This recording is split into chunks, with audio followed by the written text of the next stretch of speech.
Hello' বন্ধুসকল, good morning. সকলোকে স্বাগতম জনাইছোঁ আজিৰ এই ভিডিঅ'টোলৈ। বন্ধুসকল, ইতিমধ্যে আপোনালোকে গম পাইছে যোৱাকালি আমাৰ NCTৰ ফালৰ পৰা এখন নটিচ আহিছে বন্ধুসকল, এটা ক্লেৰিফিকেশ্যন আহিছে। চ' গোটেইখিনি নিশ্চয় আপোনালোকে ইতিমধ্যে অৱগত হৈছে। আমাৰ NISৰ প্ৰাৰ্থীসকলৰ কাৰণে খুবেই এটা গুড নিউজ। চ' বন্ধুসকল, মই কালি পলম হ'ল যদিও আপোনালোকক ভাল খবৰটো শ্বেয়াৰ কৰিবলৈ আহিছোঁ বন্ধুসকল।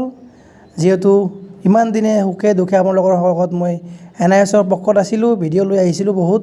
আপোনালোকে চাব পাৰিব 2023 চনৰ পৰাই কিমান বিতৰ্ক কৰিছিল, তথাপি মই NISৰ পক্ষতে ভিডিঅ' লৈ আহিছিলোঁ বন্ধুসকল।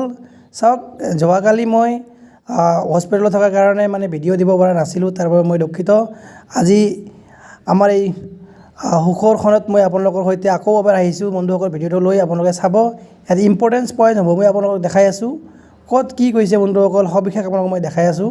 নিশ্চয় ইতিমধ্যে আপোনালোকে অলৰেডি দেখিছেই, তথাপি মই 2-3টামান পইণ্ট আপোনালোকক মই আকৌ দোহাৰি আছোঁ বন্ধুসকল, চাব। বাকীখিনি আপোনালোকে গমেই পায় ক'ত কি কৈছে, কেতিয়া আহিছে, 27 তাৰিখত আহিছে বন্ধুসকল NCTৰ ফালৰ পৰা।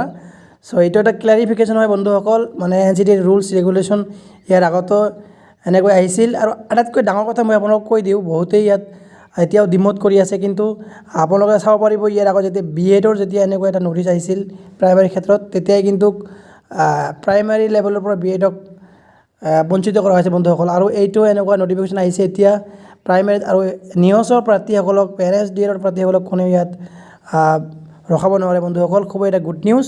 চ' আহক আমি চাই লওঁ ক'ত কি লিখা আছে বন্ধুসকল। মই গোটেইখিনি নকওঁ, ইতিমধ্যে আপোনালোকে গমেই পায়, বহুত দীঘলীয়া হ'ব ভিডিঅ'টো। মই খালি এটা পইণ্ট আপোনালোকক মই দেখুৱাবলৈ আহিছোঁ বন্ধুসকল। 7 নম্বৰ পইণ্ট আপোনালোকে চাব।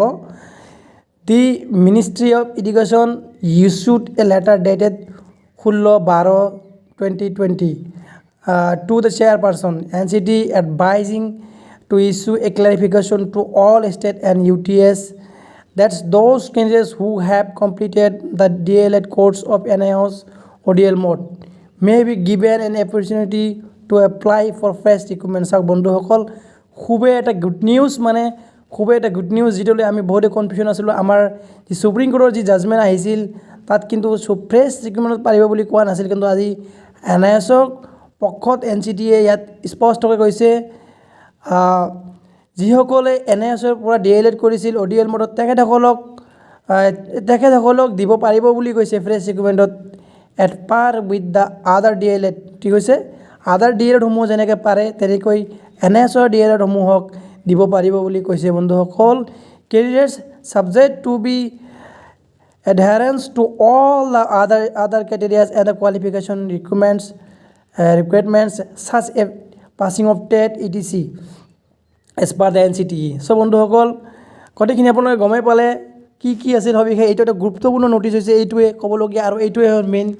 যদি 7 নম্বৰ পৰা আপোনালোকে চাব পাৰে, যদি NISৰ প্ৰাৰ্থীসকলক সুবিধা নিদিলে হয়, আৰু বহুতেই বিতৰ্ক কৰিছিল যে ফ্ৰেছত নোৱাৰে, চাওক NCT নিজেই ইয়াত ক্লেৰিফিকেশ্যন দি থৈ দিল বন্ধুসকল যে NISৰ প্ৰাৰ্থীসকলক আদাৰ যি DLED প্ৰাৰ্থী আছে সেইসকলৰ সমতুল্য বুলিয়েই ল'ব লাগিব বুলি কৈছে পাৰিলে। আৰু ইম্পৰ্টেঞ্চ মই আপোনালোকক আৰু এটা ইম্পৰ্টেণ্ট বিষয় মই আপোনালোক দেখুৱাই আছোঁ।